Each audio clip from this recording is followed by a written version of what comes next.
Hello प्यारे बच्चों, कैसे हैं आप लोग। चलिए एक बार फिर मैं आपके सामने हाजिर हूँ, आपका राजेंद्र कामत। और आज हम लोग वॉइस का अगला वीडियो करेंगे। पिछले वीडियो में मैंने आपको सिंपल प्रेजेंट टेंस के वाक्यों को एक्टिव से पैसिव में चेंज करना सिखाया था। और आज हम लोग सीखेंगे प्रेजेंट कंटिन्यूअस टेंस के सेंटेंस को एक्टिव से पैसिव में कैसे चेंज करते हैं। तो इससे पहले कि मैं अपना वीडियो स्टार्ट करूं, अगर आप इस चैनल पर नए हैं तो कृपया आप मेरे चैनल को ज़रूर सब्सक्राइब कर लें और इसे लाइक करें और शेयर करें। तो चलिए बच्चों, आज के इस वीडियो को हम स्टार्ट करते हैं।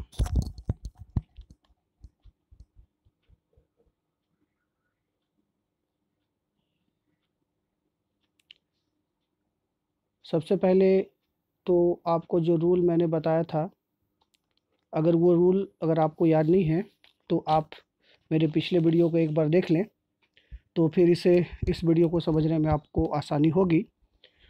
और आज हम लोग प्रेजेंट कंटिन्यूअस टेंस के तीनों प्रकार के सेंटेंस, अफर्मेटिव, नेगेटिव और इंट्रोगेटिव के सेंटेंस को एक्टिव से पैसिव में बदलना सीखेंगे। तो सबसे पहले आज मैं स्टार्ट करूंगा अफर्मेटिव सेंटेंस। जो अफर्मेटिव सेंटेंस होते हैं उन्हें हम कैसे चेंज करेंगे। ठीक है प्यारे बच्चों। सबसे पहले आप यहाँ पर एक्टिव वॉइस में इस सेंटेंस का जो स्ट्रक्चर होता है इसे देखें। इसमें सबसे पहले सब्जेक्ट लिखा जाता है, इसके बाद इज, एम या आर का प्रयोग होता है। इसके बाद इसमें वर्ब का फोर्थ फॉर्म यानी वर्ब में आईएनजी जुड़ा रहता है। और इसके बाद ऑब्जेक्ट। इस तरह का स्ट्रक्चर होता है एक्टिव वॉइस का। ठीक है बच्चों। अब अगर इसे हमें पैसिव में चेंज करना है तो पैसिव में चेंज करने के लिए इसका जो सेंटेंस का स्ट्रक्चर होगा बच्चों, आप यहाँ पे एक बार देख लें सबसे पहले स्ट्रक्चर को। इसमें सबसे पहले तो जो ऑब्जेक्ट है उसे हम लिखेंगे, ऑब्जेक्ट को शुरू में ले आएंगे। इसके बाद ऑब्जेक्ट के नंबर और पर्सन के अनुसार इज, एम या आर तीनों में जो लगेगा उसे लगाएंगे। इसके बाद इसमें एक वर्ड हम जोड़ेंगे बीइंग। इसके बाद जो भी वर्ब होगा उसका थर्ड फॉर्म लिखेंगे। इसके बाद बाई जोड़ेंगे और फिर जो सब्जेक्ट है उस सब्जेक्ट को लिखेंगे, लेकिन उसको ऑब्जेक्टिव केस में लिखेंगे बच्चों। ठीक है। तो ये दोनों जो स्ट्रक्चर मैंने बताया, अगर इस स्ट्रक्चर को आप अपने दिमाग में सेट रखें तो कोई भी सेंटेंस अगर आपको दिया हुआ है जो अफर्मेटिव का है, प्रेजेंट कंटिन्यूअस का, तो इसे आसानी से आप पैसिव वॉइस में चेंज कर सकते हैं। चलिए हम एक एग्जांपल लेते हैं और इस एग्जांपल के थ्रू इसको हम लोग देखते हैं। सपोज दैट आपके पास एक सेंटेंस है, यहाँ पर देखें, he is writing a letter. ठीक है बच्चों, ये एक्टिव वॉइस में है। अब इसको पैसिव वॉइस में चेंज करना है तो मैंने अभी आपको जस्ट बताया।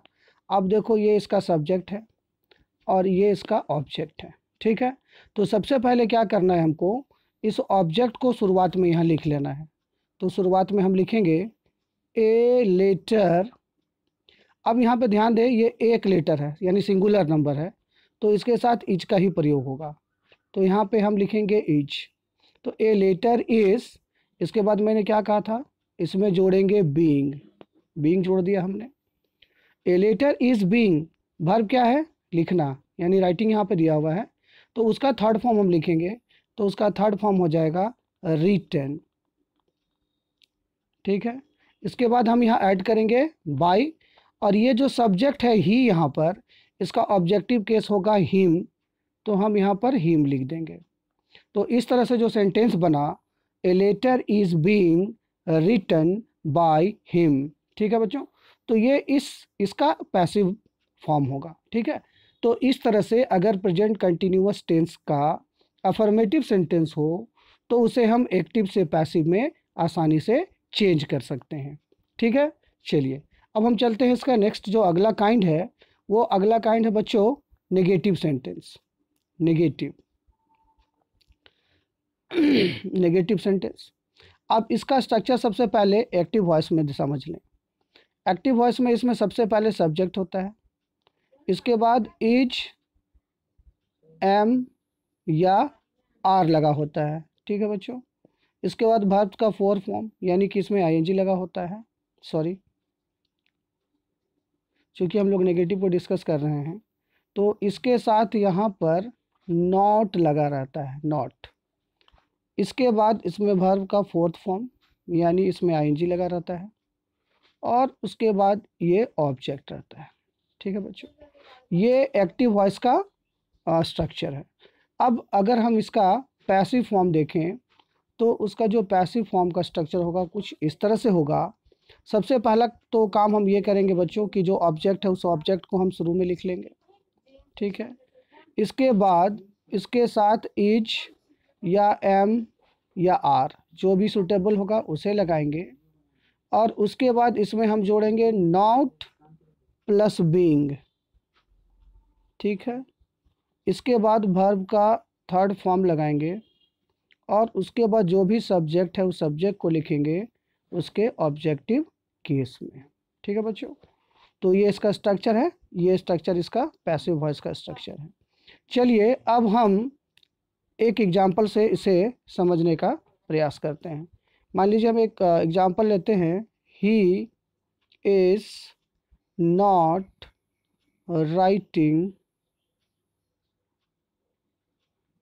अ लेटर। ठीक है बच्चों, अब इसे पैसिव वॉइस में चेंज करना है तो सबसे पहले अ लेटर इसे हम शुरुआत में ले आते हैं क्योंकि ऑब्जेक्ट है। क्योंकि एक लेटर की बात हो रही है इसलिए इज लगेगा।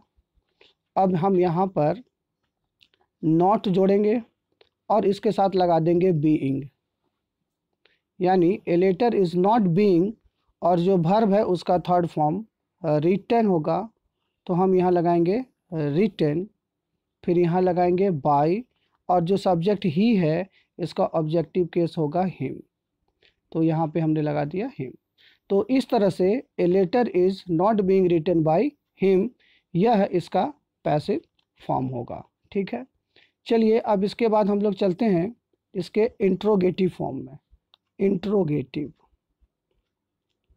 इंट्रोगेटिव इंट्रोगेटिव में जो इसका एक्टिव वॉइस होता है उसमें जो स्ट्रक्चर है बच्चों वो होता है, पहले इज, एम या आर लगा होता है, इसके बाद इसमें सब्जेक्ट होता है, इसके बाद वर्ब का फोर्थ फॉर्म यानी इसमें आईएनजी लगा होता है और इसके बाद यहाँ पर ऑब्जेक्ट होता है और इसके साथ यहाँ क्वेश्चन मार्क। ठीक है, ये इसका एक्टिव वॉइस का स्ट्रक्चर है। अब इसका अगर हम लोग पैसिव वॉइस का स्ट्रक्चर देखें बच्चों, पैसिव वॉइस का स्ट्रक्चर, तो ये स्ट्रक्चर इस तरह से बनेगा, इज, एम या आर ये शुरू में आ जाएगा, इसके बाद इसका जो ऑब्जेक्ट है वो ऑब्जेक्ट आ जाएगा। ठीक है, इसके बाद यहाँ पर आप देखें कि जो हम बीइंग शब्द लगाते हैं तो बीइंग लगा देंगे, इसके बाद वर्ब का थर्ड फॉर्म लिखेंगे, फिर बाय लिखेंगे और जो सब्जेक्ट है उसको उसका ऑब्जेक्टिव केस में लिख देंगे और इसके बाद यहाँ क्वेश्चन मार्क लगा देंगे। ठीक है, तो इस तरह से ये हमारा नेगेटिव का चेंज हो जाएगा। अब यहाँ पर एक एग्जांपल लेते हैं, फिर से आप देखें, अगर मैं उसी जो सेंटेंस हम यहाँ पे इस्तेमाल कर रहे हैं उसी सेंटेंस को लूँ तो ये सेंटेंस होगा कुछ इस तरह से, is he writing a letter, question mark. ठीक है, तो जब इसे हम पैसिव फॉर्म में लाएंगे तो ये बनेगा,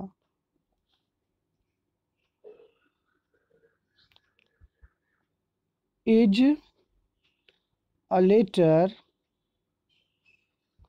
इसके बाद क्या लगाएंगे बच्चों, बीइंग लगा देंगे, तो is a letter being written, verb का थर्ड फॉर्म लगाना है, तो रिटन फिर लगाएंगे बाय, और ही है यहाँ पर तो हो जाएगा हिम, और फिर यहाँ क्वेश्चन मार्क लगा देंगे। Is a letter being written by him. ठीक है बच्चों, अगर यही चीज़ कुछ इस तरह से होता, is he not writing a letter, तो प्यारे बच्चों हम इसको चेंज करने के लिए कुछ इस तरह से करते हैं। इज अ लेटर, यहाँ पे नॉट लगा देते हैं। ठीक है, not being written by him. ठीक है, और ठीक इसी प्रकार से अगर ये जो इंट्रोगेटिव सेंटेंस है, ये इंट्रोगेटिव में भी WH से शुरू हुआ सेंटेंस होता। फॉर एग्जांपल आप ऐसे समझो, अगर ये सेंटेंस ऐसे दिया रहता, Y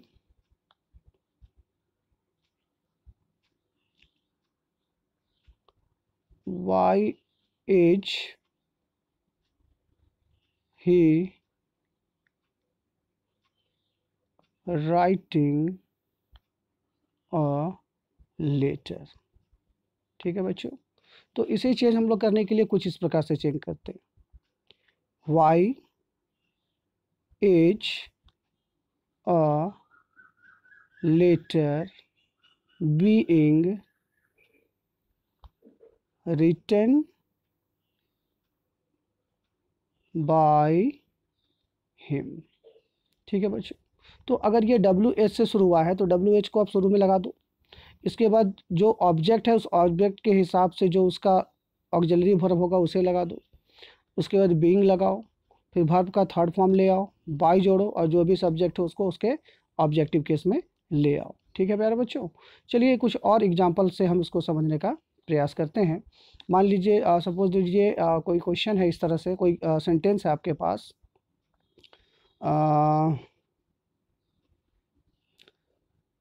when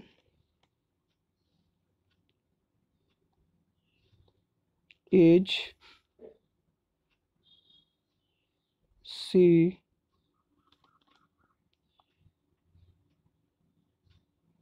when is she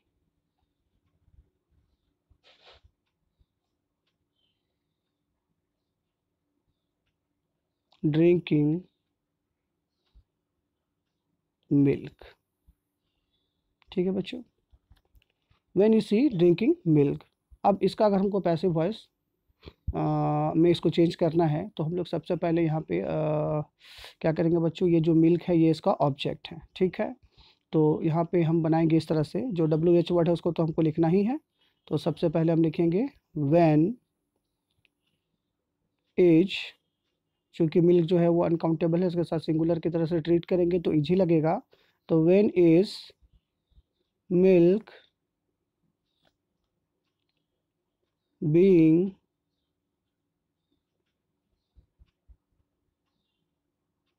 drunk by her। ठीक है बच्चों, यहाँ पे शी लगा हुआ था इसलिए यहाँ पर हर लग गया है। ठीक है, तो यहाँ पे जो सेंटेंस बनेगा इस तरह से, लास्ट में यहाँ पर इंट्रोगेटिव साइन देंगे, when is milk being drunk by her.